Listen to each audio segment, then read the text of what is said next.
Emma Walker was asleep in her own bed when a bullet fired from outside her house ended the life of a 16-year-old girl who had her whole future ahead of her.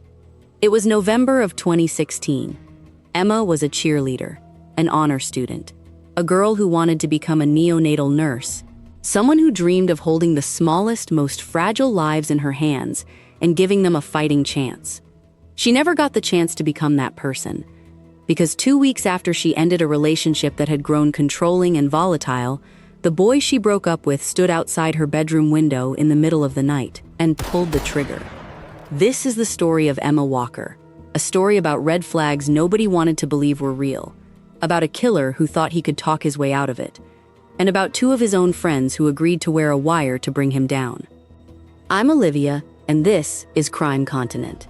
Before we get into this one, if you're new to the channel, welcome.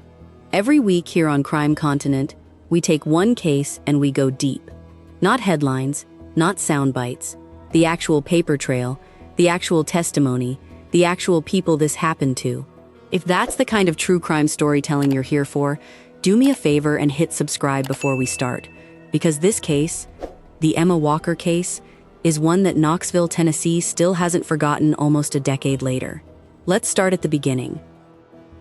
Emma Jane Walker grew up in Knoxville, Tennessee, the kind of daughter her mother Jill said she'd always dreamed of having. Jill has said publicly that she always wanted a girl, and she always knew she'd name her Emma. When Emma finally came along, her mother has described her as radiant, strong-willed, athletic.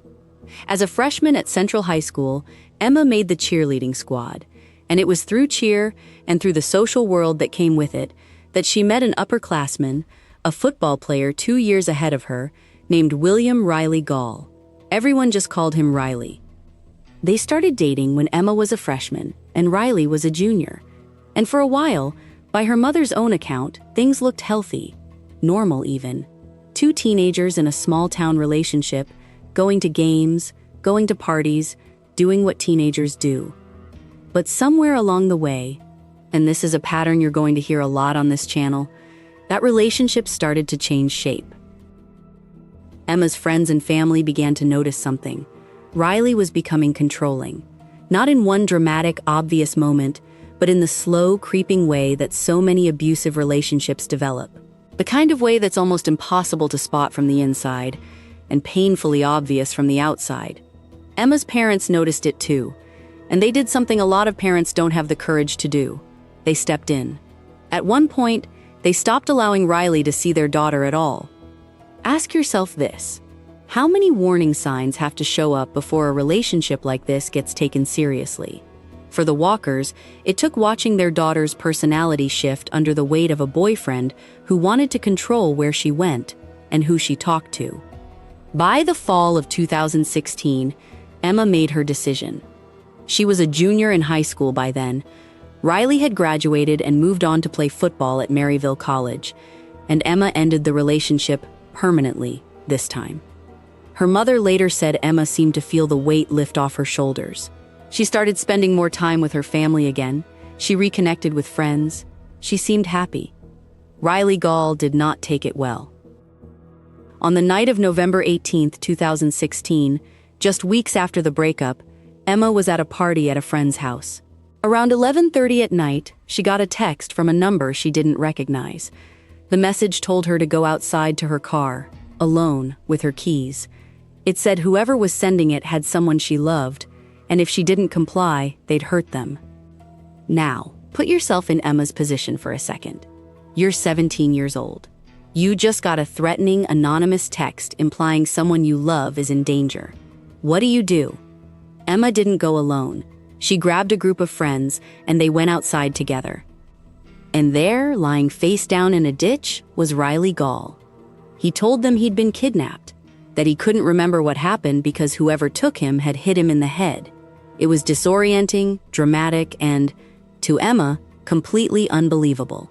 She suspected almost immediately that the anonymous texts and the kidnapping were coming from Riley himself, an elaborate excuse to get close to her again. She walked away. She was right. In the days after the staged kidnapping, more anonymous messages followed, sent through an app called Phoner, designed to generate disposable, untraceable phone numbers. It let Riley harass his ex-girlfriend without his name ever showing up on her screen. This is worth sitting with for a moment, because it tells you something about premeditation. This wasn't a moment of impulsive heartbreak. This was a person building an entire secondary identity just to stay in his ex-girlfriend's life after she'd made it clear she didn't want him there. Emma's family knew things were bad. They knew Riley wasn't accepting the breakup. What none of them knew, what no one could have known, was how far he was willing to take it. In the early morning hours of November 21st, 2016, while Emma slept in her bedroom in the Sturchy Hills neighborhood of Knoxville, Riley Gaul walked up to the outside of her house carrying a 9mm Glock. He fired through the exterior wall of her bedroom. Investigators would later find 2 bullet holes. One round struck Emma in the side of the head. She was killed almost instantly, in the one place a person is supposed to be the safest, asleep, in her own bed, in her parents' house. And then Riley Gaul went home and went back to sleep. Later that morning, Emma's mother found her. I want you to think about that detail for a second, because it's the one that stops people cold every single time this case comes up. He didn't run. He didn't panic. He went home and went to bed like nothing had happened at all. If this case has your stomach turning the way it did mine when I first researched it, I want to hear about it. Drop a comment and let me know. At what point in this story did you know Riley Gaul was guilty? Was it the fake kidnapping? The anonymous texts? Or are you the type who needs the hard evidence before you commit to a theory? Let's talk about it down below. I read every comment. Now let's get into how investigators actually built their case, because for a while, they didn't have one. In the immediate aftermath, investigators zeroed in on Riley Gaul almost instinctively. The recent breakup, the staged kidnapping, the pattern of obsessive, controlling behavior that friends and family had already flagged before Emma died. Everything about the emotional picture pointed to him. But emotional pictures don't hold up in court. Detectives needed hard evidence, forensic evidence, physical evidence, something that placed Riley Gaul at that house with that gun in his hand. And in the first stretch of the investigation, they simply didn't have it. So how do you build a murder case against someone when your only real leads are motive and suspicion? You go around the evidence gap. You find another way in. Investigators made a decision that would ultimately crack the case wide open. They approached 2 of Riley Gaul's own friends and asked them to help. Both agreed to work with police. Investigators fitted them with hidden recording devices, and over a series of conversations, the 2 friends spent time with Riley and let him talk about Emma, about the breakup, about that night. And he did talk. On tape, Riley Gaul made statements that prosecutors would later describe as some of the most damning evidence in the entire case. Comments that contradicted the physical facts of how Emma died, and comments that suggested he understood, on some level, exactly what he'd done and why. Combined with cell phone records and additional forensic evidence, those recordings gave investigators what they'd been missing from day one: a direct line connecting Riley Gaul to his ex-girlfriend's murder. The operation reached its climax when police moved in and arrested him, catching him in the act of trying to get rid of the murder weapon. He was indicted on first-degree murder, felony murder, especially aggravated stalking, tampering with evidence, reckless endangerment, theft, and unlawfully possessing a firearm during a dangerous felony. Riley Gaul's trial began in 2018, and by that point, his defense had a real problem. He wasn't denying that he fired the gun. The bullet, the wall, the trajectory, none of that was in dispute. What his defense tried to argue instead was intent. His attorney told the jury that Riley never meant to kill Emma at all, that he fired into her bedroom hoping to scare her, so that he could then swoop in afterward and comfort her, be her protector, be, in his lawyer's words, her hero. Sit with that defense for a second. The theory being presented in a court of law was that a young man fired a real gun, loaded with real bullets, through the wall of his ex-girlfriend's bedroom while she slept, as some kind of twisted rescue plan. The jury did not buy it. Prosecutors argued the opposite, that Riley Gaul was angry, that he could not accept losing control of Emma, and that he intended to kill her because he'd rather she be dead than free of him. The jury returned a guilty verdict on every single count.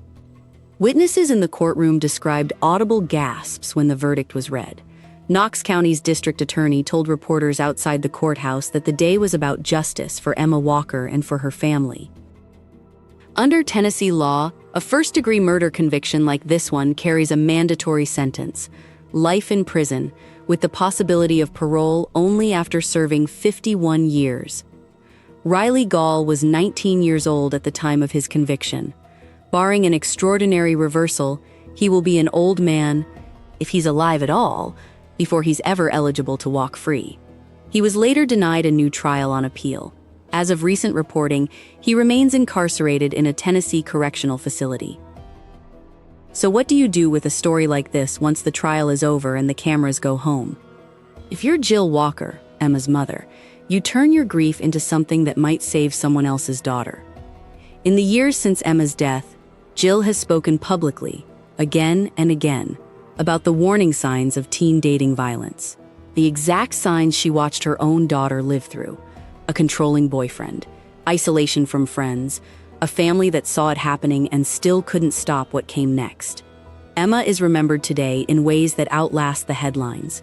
There's a memorial room dedicated to her at East Tennessee Children's Hospital, a scholarship in her name for Central High School students pursuing careers in healthcare, a nod to the neonatal nursing career she never got to have, a dog park dedicated to her memory. And every year, Knox County recognizes an official Emma Walker Day, using her story to keep the conversation about dating violence alive for a new generation of teenagers who might not otherwise hear it. Jill has said she still goes into Emma's old room, not to relive what happened to her daughter, but to remember who Emma actually was, before any of this. The good times, the fun times, a girl who wanted to spend her life caring for the most vulnerable people in the world, and never got the chance. What strikes me most about this case isn't just the violence of it, it's how visible the danger was before it ever happened. The controlling behavior, the staged kidnapping, the anonymous threats. Every single piece of this story was a flashing warning sign, and it still wasn't enough to stop what came next. That's not a failure of the people who loved Emma. They saw it. They tried.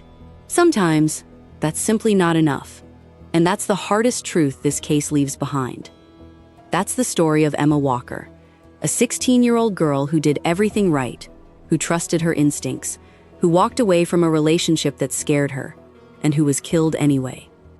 If this case affected you the way it affected me putting it together, hit subscribe so you don't miss next week's episode, and follow Crime Continent wherever you're listening or watching right now. New cases drop every week, and I don't want you to miss one. Until next time, I'm Olivia, this has been Crime Continent, and I'll see you soon.